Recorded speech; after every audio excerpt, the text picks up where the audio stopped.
Hi guys, so we're going to be solving this question from the Woods digital imaging textbook. So basically, they're saying that this is a blurred image. Initially, it was 3 pixels wide and 30 pixels long and had an intensity value of 255. But then now it is blurred. Now they want you to obtain the blurring function.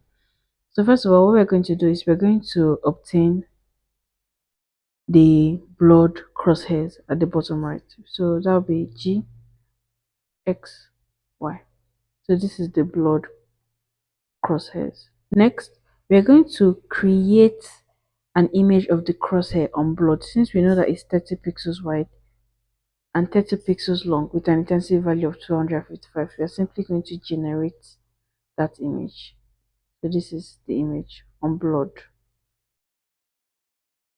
Next, we are going to model the blur as a convolution. That's simply g of x equals to f of x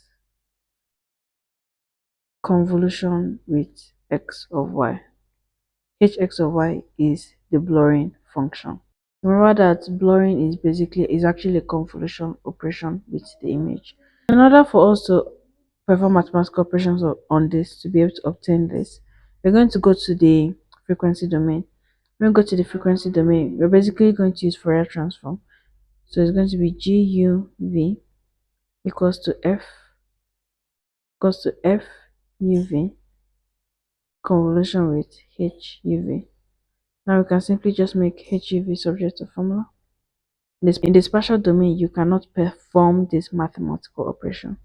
This will be G U V over F U V. So this is the formula. This is the convolution operation. This is the blurring operation. Next, we're just going to go back to the spatial domain because remember at this point we converted to the frequency domain. Now we want to go back to the spatial domain. So we're going to take the inverse discrete Fourier transform.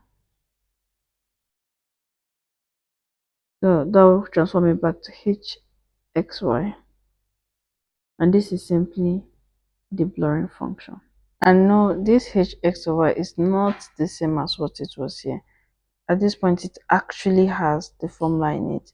No, you cannot perform the mathematical operation that we performed at this point in the spatial domain. We had to go to the frequency domain before coming back to the spatial domain with the formula.